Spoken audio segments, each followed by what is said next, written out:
Hello, my friends. Happy holiday season to you. Everybody is going crazy, picking up all kinds of gifts out there. And I thought I'd put together a bunch of holiday buyer's guides for the different console owners that might be in your friends and family circle. Today, we are talking about the PlayStation 5, and we are going to start with a couple of exclusives for the platform. But keep in mind that almost all of these games are also available for the Xbox platforms as well as PC. But let's start with the exclusives. Marvel's Spider-Man 2 is at the top of my list. Chances are pretty good, because the game has been selling like gangbusters, that a PS5 owner in your life might already have this game. If they're a recent PS5 owner, there are bundles with the Spider-Man 2 game that they may have picked up. But if they have not, Marvel's Spider-Man 2 is an absolutely incredible experience. You might say it's amazing and spectacular as well.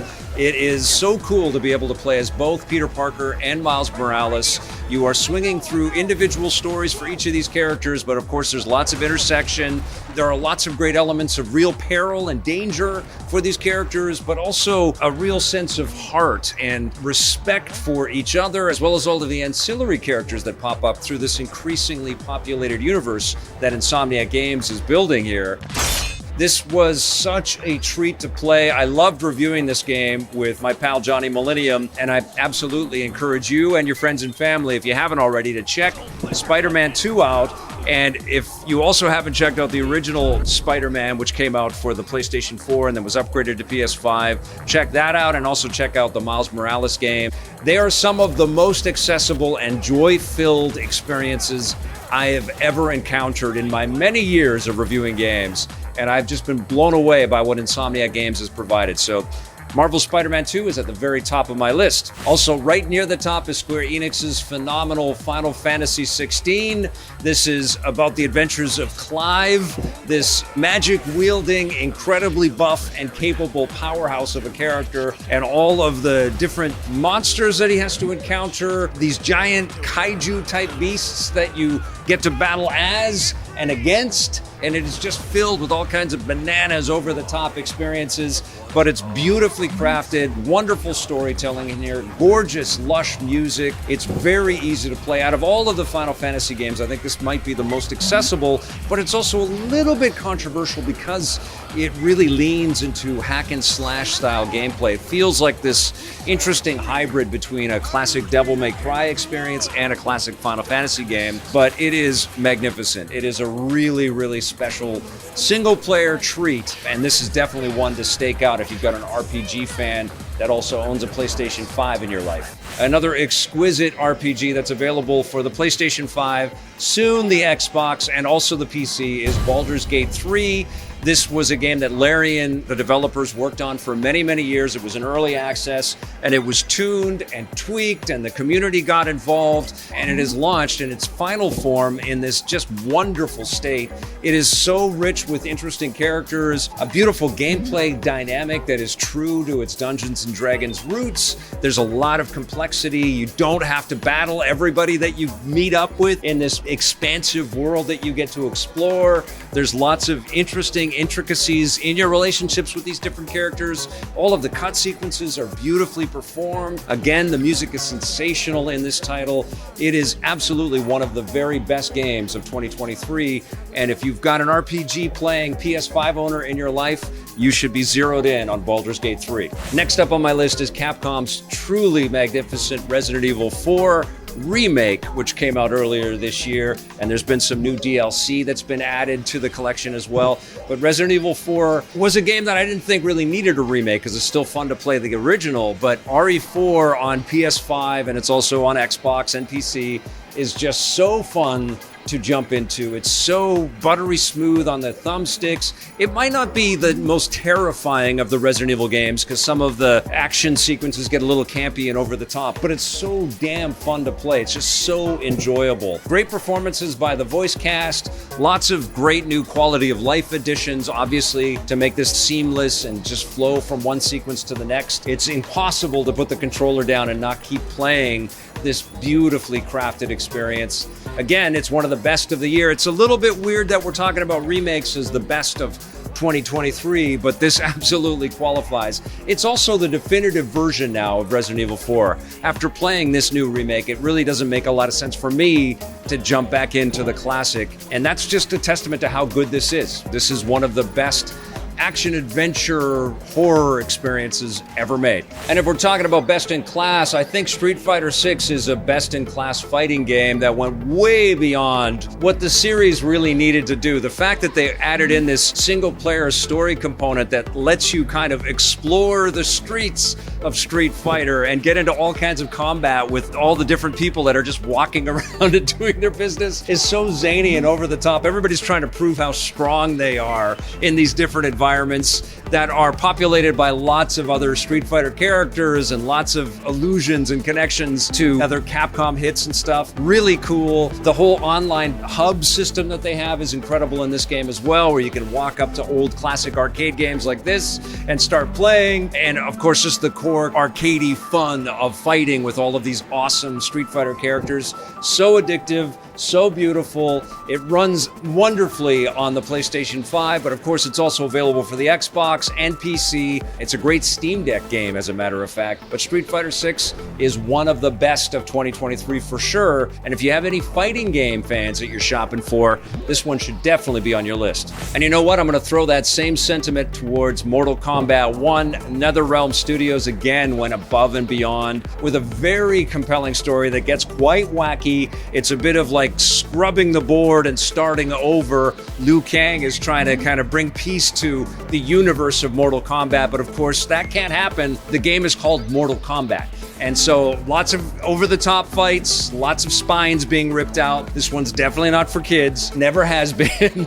But stunning visuals, absolutely beautiful, state-of-the-art fighting game visuals, very hooky, very fun to play on the sticks. I think this is an interesting battle, honestly, between Mortal Kombat 1 and Street Fighter 6, because there's going to be fans for either, and they're both excellent. They're both so much fun. I'm not going to choose which one of these two fighters you would want to pick up for a fighting game fan in your life.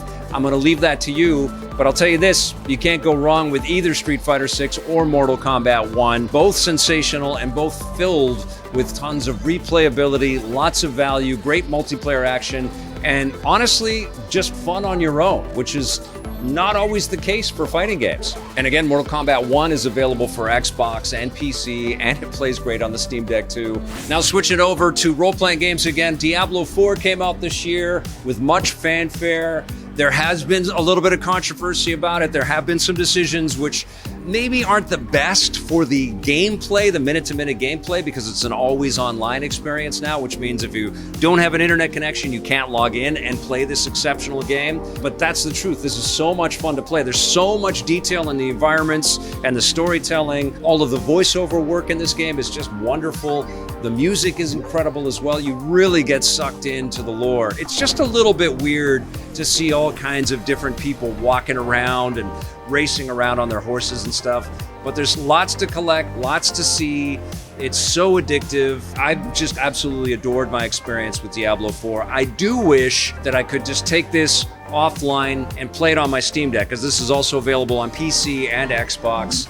And it's great no matter what platform that you play it for. And now it's a little bit interesting because Blizzard is owned by Xbox, so we'll see what happens with Diablo 4 as it matures and as it goes. Might end up on Game Pass over on Xbox, but it is a great, great pickup. Just know that whoever you buy this for has to have an always online connection. But Blizzard is going to be supporting this for years to come. There's lots of content in there already, and it's just so much damn fun to play. Next up on my list for the PlayStation 5, but again, also on PC and Xbox, is Star Wars Jedi Survivor. This is picking up on the Cal Kestis adventure. He's got his little buddy BD-1, and he is becoming a much more assured Jedi warrior, and he gets into all kinds of battles with stormtroopers and throws them around with the Force and uses his lightsaber skills and lots of other secret skills. And there's lots of great story building in this experience. You really feel the lore of Star Wars just expanding and getting a little bit more interesting. I think it's only a matter of time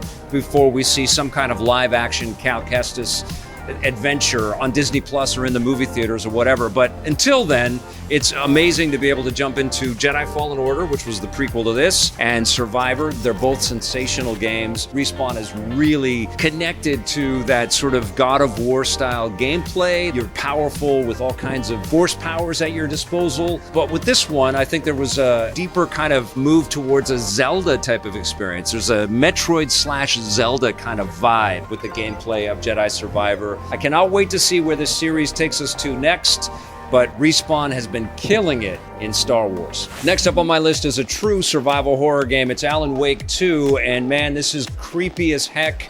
It's really gonna get in your head. It's really gonna surprise you. And this is definitely not for kids, so don't be picking this up for kids. It's gruesome, it's terrifying, it's absolutely imperative that whoever you get this for has also played the previous Alan Wake game, which came out 13 years ago, although there was a recent remastered version of the game. And this is just some way out there storytelling with lots of creative ideas, which I'm not gonna spoil here, but it's so inventive and so risky and so cool. Like, it feels like a kind of an independent movie that just had a blockbuster budget in a way. And there's lots of live action elements in this game too, but I think the takeaway is that the moments where you're in control of your character are truly terrifying. There's this constant encroaching dread. And it's because of that, it's exhilarating. All of the craftsmanship to build up this wonderful story and this spooky world is really brought to the forefront when you're playing the game. You are terrified and vulnerable, and it's so cool. It's just so freaking cool. It's definitely one of the best of 2023, and if you've got a horror fan that has a PS5 or an Xbox or PC, definitely check out Alan Wake 2. And finally, for my 10 suggestions for PS5 fans out there, I'm going to wrap it up with Cyberpunk 2077, the Phantom Liberty DLC launched this year, as well as the 2.0 update for the base game, and that made this game irrefutable. I gave Phantom Liberty a 10 out of 10. The whole experience of Cyberpunk at this point is a 10 out of 10. You may remember that it came out in 2020, this original game, and it had lots of problems and lots of issues. But ever since then, CD Projekt Red has been working on it and tuning it and tweaking it and working on this exceptional DLC. I was floored by the fidelity and the quality and the love and the craftsmanship. It's just so wonderful, this whole experience. It's not for younger players. It's definitely got some mature themes, some really cool characters. It's going to stick with the player forever. And it's going to be interesting to see what happens now with this franchise, because I think the game has really redeemed itself over this time. And in 2023, Cyberpunk 2077 became an irrefutable masterpiece. It is so fantastic, and that's why it's on my list for the PlayStation 5 Holiday Buyer's Guide. Okay, and I often get asked about games for kids, and I do have 3 games for the PlayStation 5 that are great for kids. One of them is Marvel Spider-Man 2, which I think is great for anybody, quite frankly. It's a game where you can hand the controller to any human and say, be Spider-Man, and swing around this beautifully rendered New York City, and they're gonna have a smile on their face. It is just so freaking cool. So that's top of my list for sure. Another one is the Lego 2K Drive game that 2K worked on earlier this year. I had a chance to play that recently, and it put a smile on my face. There's a lot of inventiveness in this game where your craft is kind of converting on the fly, so jumping into the water or going off-road or onto the tarmac. The Lego blocks all kind of shift in real time, and it's really cool. There's also an interesting storytelling motif in there as well. I think they did a good job with this game. I just think it was poorly named. I think it should have just been Lego Racers 2023 or something like that. I think a lot of people have looked at 2K Drive and just did like, what does that even mean? But it is a really fun game. And another game that surprised the heck out of me, it's another racing game, is the Crew Motorfest. And again, this is a game where you can shift to different vehicles on the fly in this beautifully crafted world that Ubisoft has made for us. Lots of gorgeous environments to explore, but also different racing eras to explore. And you're racing on land and in air and on the water. And it's so addictive and honestly so beautiful. And that's why the Crew Motorfest is on my list. And finally, I've been talking about this for all of the different consoles. each of the different manufacturers, Nintendo, Xbox, and PlayStation, have subscription services, and I think these make great gift ideas. For the PlayStation, there is the PS Plus subscription that they have. There's a base one, which basically just gets you online and a couple of free games every month. There's Extra, and then there's Premium, and Premium adds all kinds of classic PlayStation 1, 2, 3, and PSP and Vita games as part of the deal, but that list isn't very large yet. PlayStation's got a huge library of classic titles that they could be putting into their service, and it isn't quite there yet. So my recommendation is to go for the PS Plus Extra, which is the mid-tier one, which gives the gamer, whoever you buy this for, hundreds and hundreds of games. So conceivably, somebody could pick up a PS5 or get a PS5, gift it to them, and get a PS Plus Extra account, and then they've got all of these really cool PS4 and PS5 games that they can experience. Now, admittedly, it's not as cool as what Xbox is doing with Game Pass, where all of their first-party titles, all the games that they publish, launch day and date on their subscription service. PS Plus Extra doesn't do that, but there are some great Sony-made games in there, as well as lots of cool partner experiences. Titles like Chia and Sea of Stars were premiered on PS Plus Extra and Premium, which is pretty darn cool. So I would recommend it, and I think there's tons of value there, and it makes for a fantastic gift idea for any PS5 players out there. All right, you guys, that's going to do it for this holiday buyer's guide, but if you're looking for Nintendo fans or Xbox fans or PC fans or new hardware to pick up for the holidays, make sure you keep it locked here. Thank you for the subscription, and thank you to Capital City Arcade in New Westminster, British Columbia, for letting me come here and bask in all of this glory, all of these wonderful arcade machines. I love coming here and talk to you about some great gift ideas for the holidays. We'll see you soon, and until then, play forever.